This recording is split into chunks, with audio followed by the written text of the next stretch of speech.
Estas son las 5 mentiras que nos han contado sobre la caída de Tenochtitlan. La caída de la gran Tenochtitlan, capital de los mexicas y una urbe que estaba rodeada de un lago, sin duda sigue siendo uno de los mayores enigmas de la historia mundial.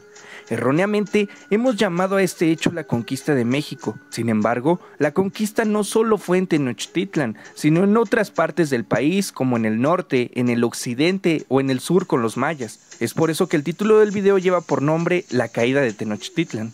Porque así como en su momento la caída de Constantinopla marca un antes y un después en la historia de Europa, así lo fue Tenochtitlan, marcando un antes y un después en la historia de México. Seguramente has escuchado algunos mitos que rodean sobre la caída de esta gran ciudad, pues en este video recopilamos 3 de ellos y los desmentimos.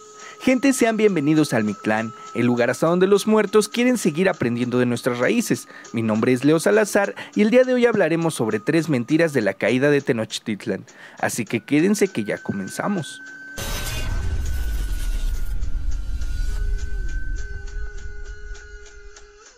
Número 1. Hernán Cortés fue confundido con un dios. Seguramente has escuchado esta premisa en algún libro o clase de historia.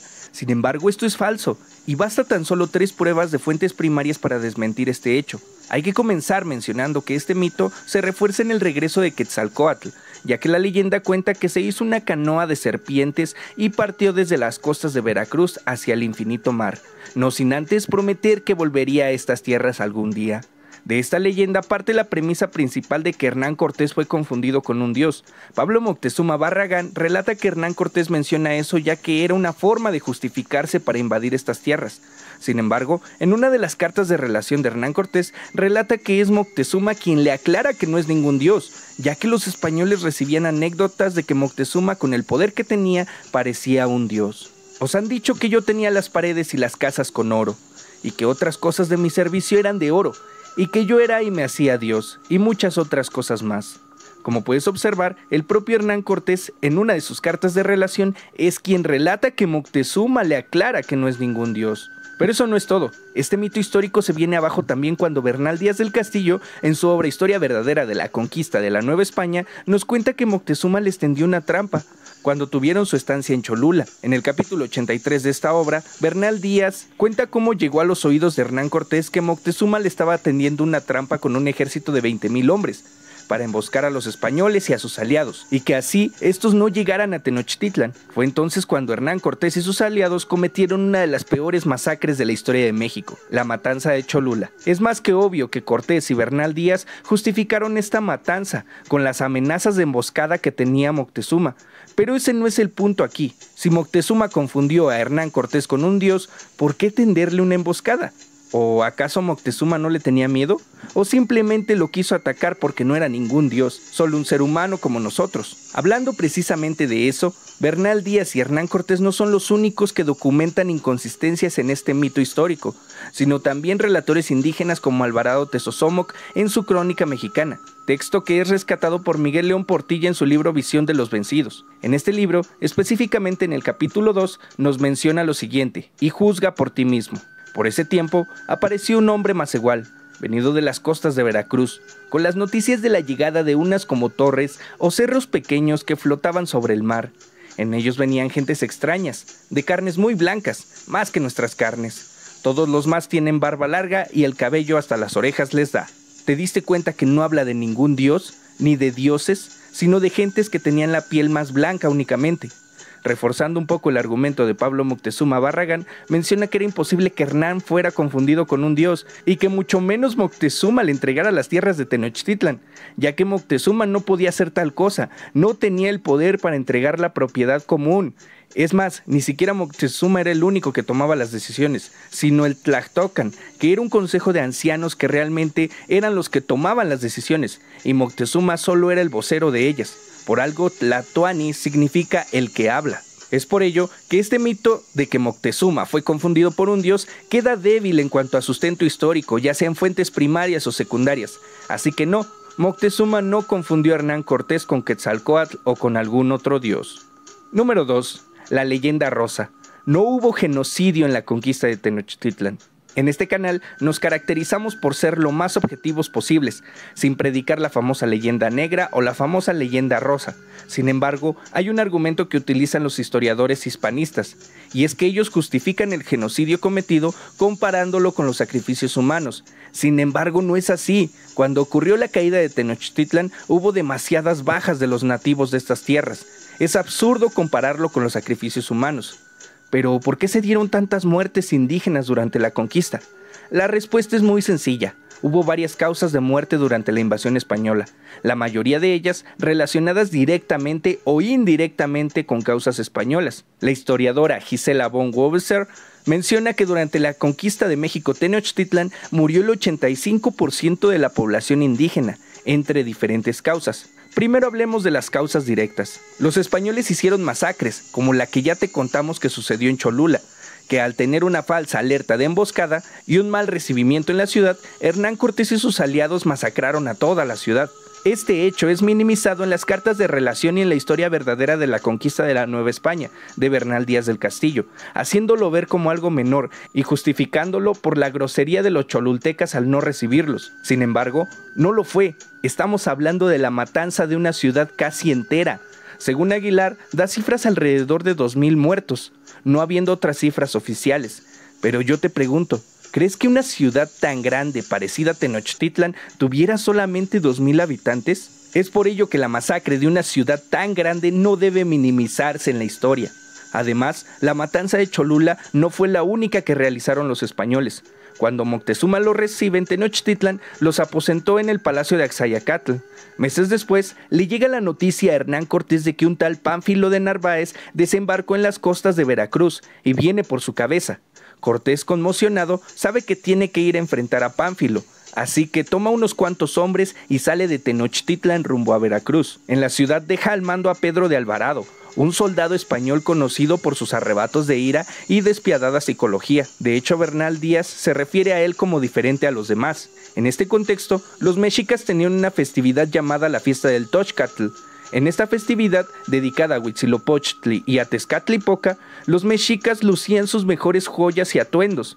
Aquí hay dos versiones de cómo sucedieron los hechos. La primera es la versión de los españoles, ya que cuando Hernán Cortés llegó a Tenochtitlan prohibió los sacrificios humanos, y según Pedro de Alvarado, en esta ceremonia iban a sacrificar personas, y que por eso los atacaron. La otra es la versión de los indígenas, que sostienen que los españoles, al ver sus joyas, se lanzaron contra ellos. Sea cual sea la versión oficial, Pedro de Alvarado y los españoles asesinaron cientos de mujeres, niños y hombres indefensos, en lo que hoy se conoce como la matanza de Toxcatl o la matanza del Templo Mayor. Cuando regresó Hernán Cortés victorioso, ganándole a Narváez, se molestó con Pedro de Alvarado, pero ¿con qué autoridad moral le reclamaba si él había hecho lo mismo en Cholula?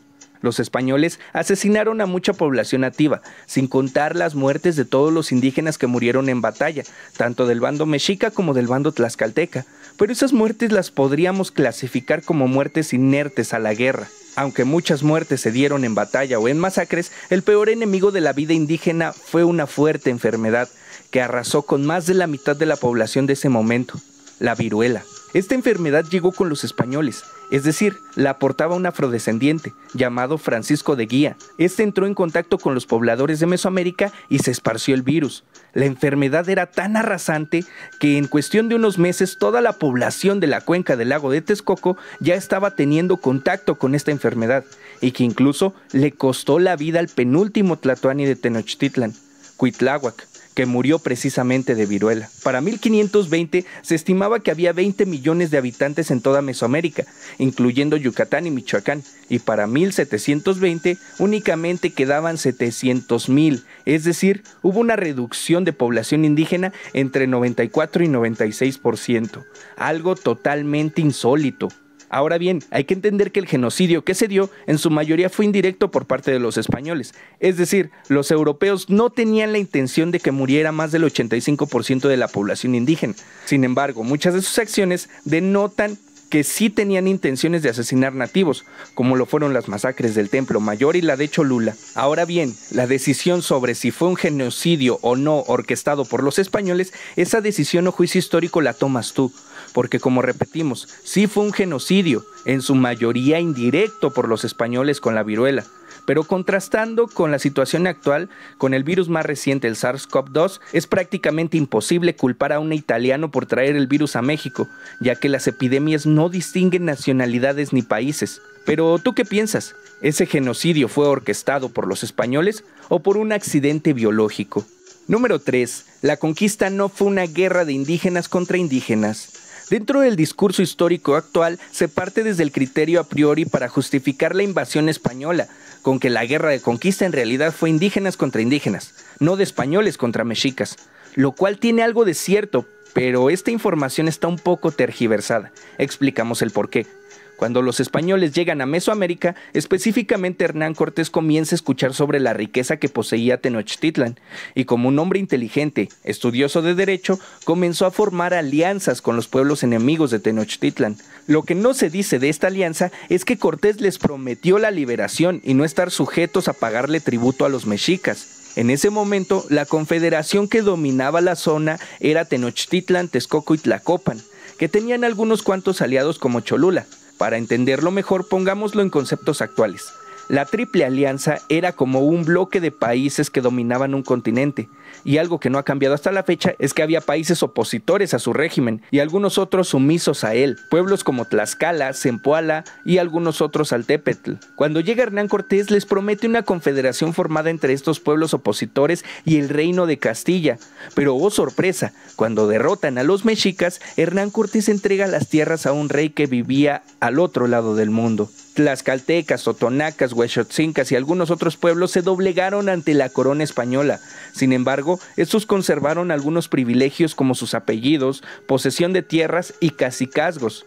Una vez teniendo este contexto, queda al descubierto la mentira de que eran indígenas contra indígenas. La verdad es que eran indígenas al servicio de los españoles contra indígenas, ya que los tlaxcaltecas y demás aliados en realidad luchaban por la corona de Castilla, aunque ellos ni siquiera lo supieran. Pero bueno, ¿tú qué piensas? ¿Crees que la historia de la caída de Tenochtitlan no ha sido entendida de buena manera?